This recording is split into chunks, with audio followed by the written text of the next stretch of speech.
Happy New Year, everyone. I can't be too loud. I got some company upstairs, but I got all my to-do list to done, or most of my to-do lists for the new year. I got it all done, and I can start making videos again. Now, I don't want to do like all the video games all the time, so I'm gonna talk about a couple movies, maybe react to a couple things here and there, and then I'll get back to some of the playthroughs that I was doing, like I Am Red, and I want to start a couple new ones. First thing I want to talk about was the movie, The Accountant.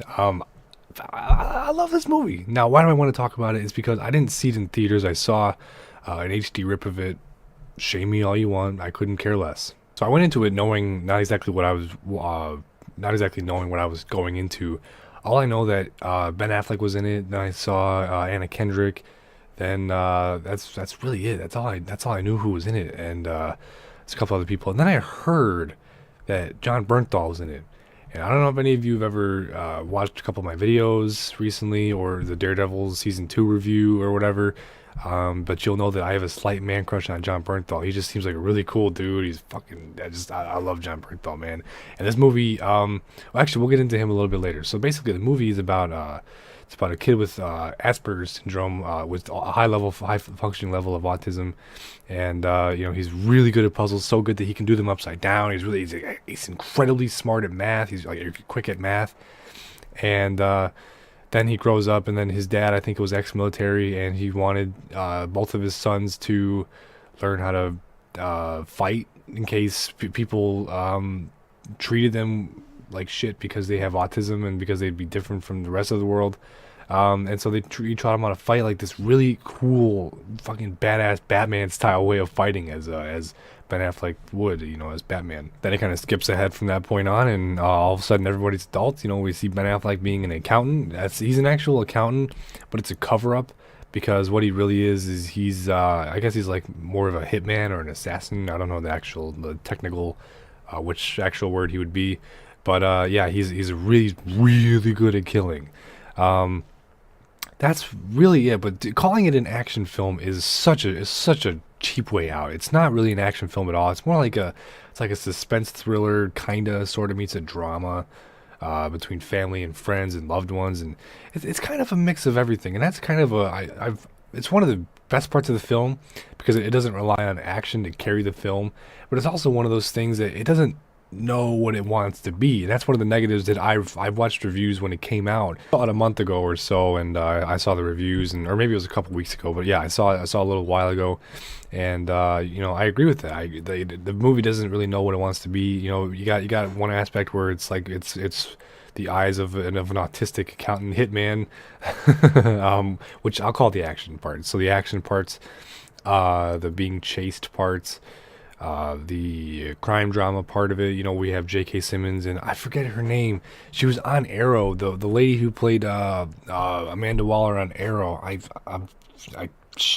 forgot her name, but anyway, yeah. So the movie doesn't really know what it wants to be, and I think that's really its only downfall. And I think that those plot lines, it ain't like No Country for Old Men.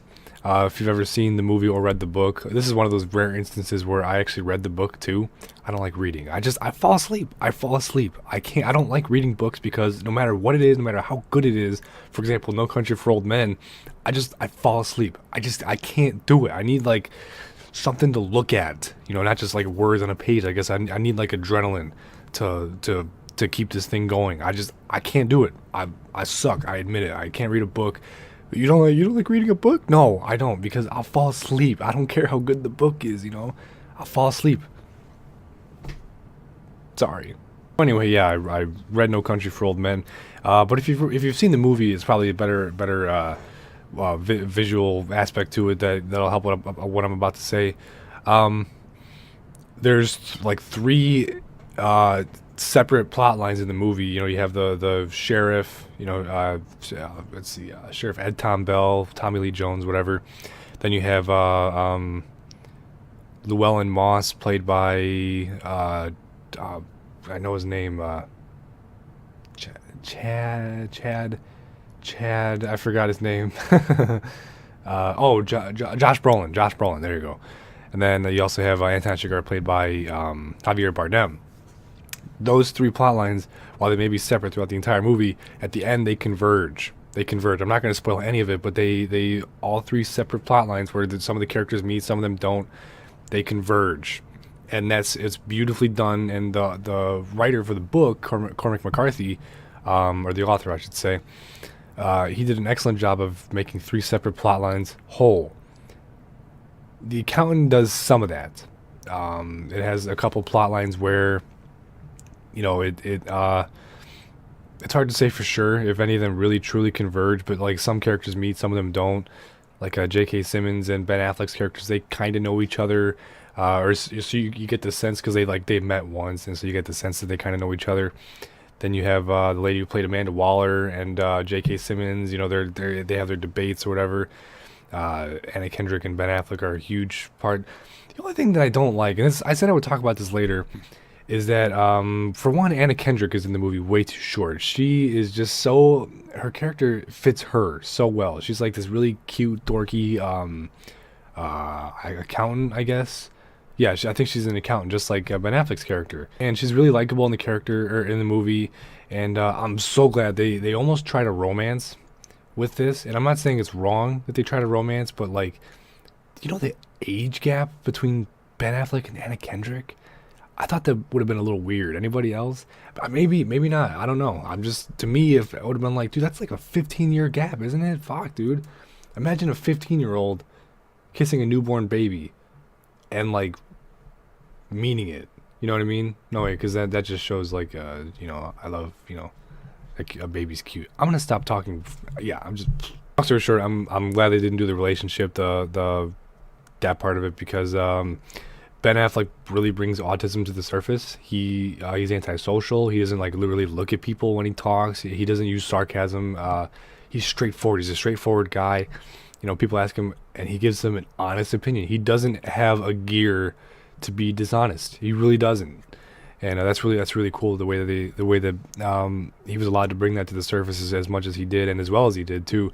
Now, one of the things I wanted to talk about for sure, and I'm not going to count this as a negative of the film. It's just a personal taste, but it combines with one of those things that could be one of those plot lines that doesn't really match with the rest of them or doesn't converge at the end, is John Bernthal's character. Now, like I said, I have a man crush on John Bernthal. If I met John Bernthal, I think he's one of the only people that I would be like, holy shit, fucking dude, you're John Bernthal. I'd probably be starstruck by John Bernthal. I don't know why. He just seems like a really cool dude. Anyway, his character, I don't remember his name. I don't think Ben Affleck's real character's name is ever said. Christian Wolf, because he always uses aliases. And, Christian Wolf is one of those aliases, and because even when he's driving his F-150, he says, kill Christian Wolf and get him a new identity. So I don't think his name was really ever said.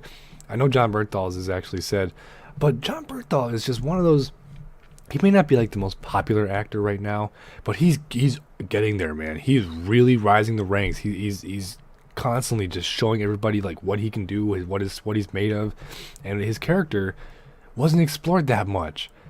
And I knew from the start. I knew it's the minute that I saw John Bernthal, or I heard that John Bernthal was one of the stars in the movie, and then I saw that there was two brothers in the flashbacks in the beginning, and one of them kind of had kind of this look on his face. I don't know. I got a John Bernthal vibe, and John Bernthal, when he wants to, he has a really good blank stare, and the kid actor also had that blank stare, and I was like, that's gonna be John Bernthal. So basically, Ben Affleck and John Bernthal are gonna be brothers.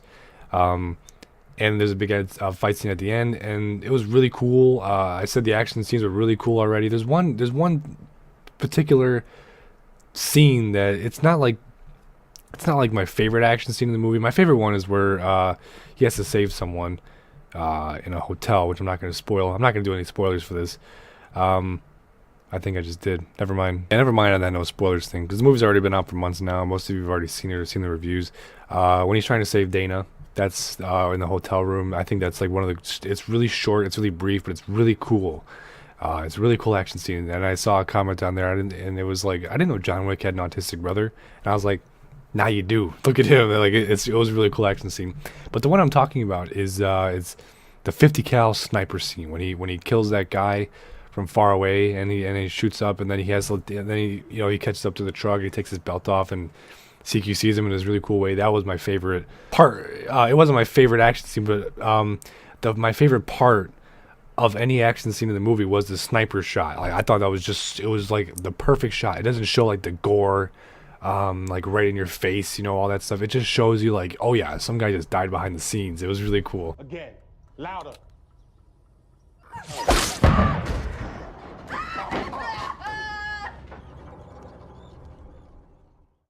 Yeah, that's really all I have to say about the movie. It was a really good movie. It was really entertaining, and I don't want anybody to get that twisted. It was a really fun, really good movie, well directed, well acted movie for sure. But the story just didn't. Some of the storylines were excellent. Some of them were like really excellent, and you really enjoyed exploring Ben Affleck's character and somewhat exploring the rest of the characters, which is unfortunate to say, but it's true. But nevertheless, it was a really good movie. The storylines didn't converge, and to me, that's kind of a huge thing when a movie isn't based off of like, it's not like a comic book movie, because then it's based off of some kind of comic book, or loosely based off of some kind of comic book story that they did, like the 80s or whatever. But this one is his own story, and when the story doesn't merge well, that kind of takes some points off. But more accurately, I'll say a point off. So that's all I have to say, is that the story didn't come together very well. I want to see more of Jon Bernthal, but that's a personal thing. No points taken off for that. I'm gonna give the movie a solid 9. The most efficient and most highest ranking, the highest 9 any movie can get. And 9.5 is kind of pushing it for me, because the story is a huge thing. And so if it wasn't the story, if it was something else, I probably would have given it like a 9.5 or a 10 based off of what it was. But the best 9 that a movie can get, I'm giving The Accountant.